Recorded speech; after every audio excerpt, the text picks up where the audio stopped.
Hi, I'm Annie Long. I'm a wall and bar artist, and I'm very happy to be exhibiting here in my local town. My art practice is centred around ceramic sculpture, something that I've been doing for about 20 years now. But I also like to paint in oils, and I've more recently added in film to my practice as well. This exhibition, Fragmented Cohesion, is a continuation of a theme that I've been working on centred around forests. Since I moved to this area about 9 years ago, I've become totally enamoured with the border ranges, and I spend as much time there as I can. And I guess I kind of picked up the idea of forest bathing when I was in Japan.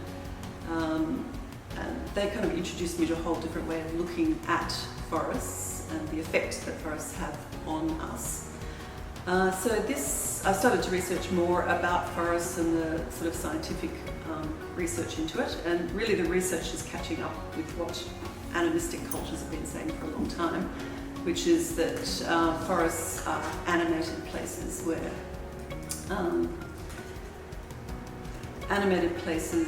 where it's a community, they're interacting, they're communicating, they're functioning as a whole. So that's the way I approached this exhibition.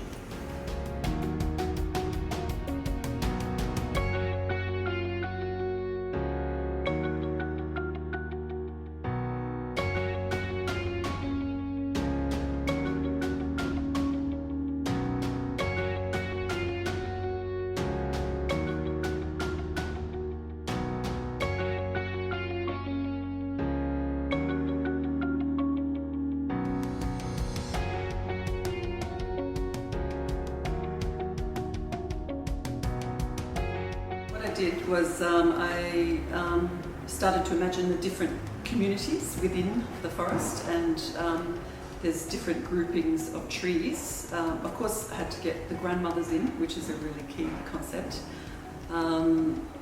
because they're the ones that are taking care of everything, but they're actually the saddest ones in the exhibition because of what's happening to forests. It's being broken up by human activity, climate stress, etc. So that's what I was trying to express in those three works.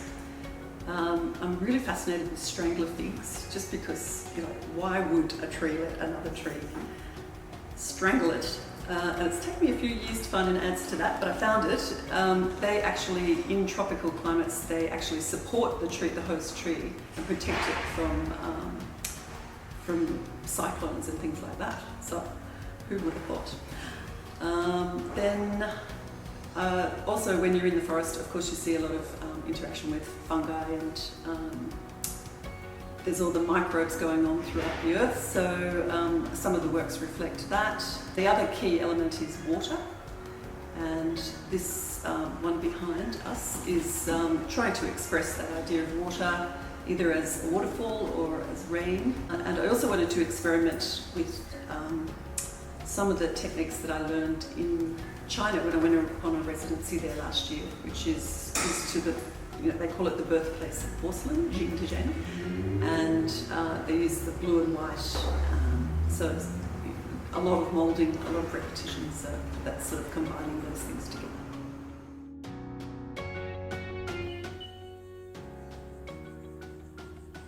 So the video was, I guess I wanted to get that sound and movement that obviously you can't have in sculpture.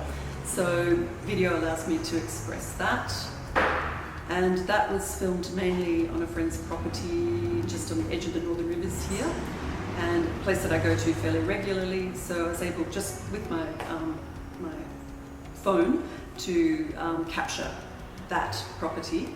The property was really burnt out in the fires in February, so first time a big fire had gone through. So I went maybe a month after that, and I was really amazed at the extent that the fire, the damage of the fire, the fact that the trees burned right down to the roots, out. It looked like there's holes there where trees were.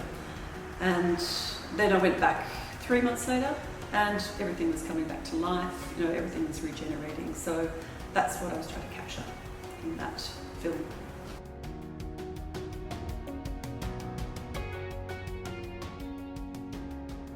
With the paintings, Cellular Breathing, I was thinking about that level of the forest right down to the DNA and the cellular memory that's passed on, which brings us, I guess, back to the grandmothers who have been there for many, many, many generations and are passing on that cellular memory to the younger trees. So that brings me back to seeing the whole forest as a community, and perhaps as a metaphor to our communities and how we operate.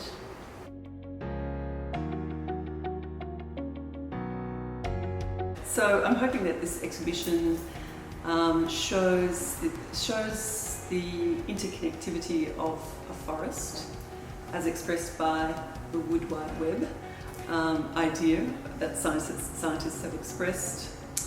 And I hope that when you go into the forest that you are also recognising this, and not only forests, just any tree communities that are happening in the city, in the town. You know, there's lots of things happening under the ground, there's lots of interactions going on. So that's my hope for this exhibition.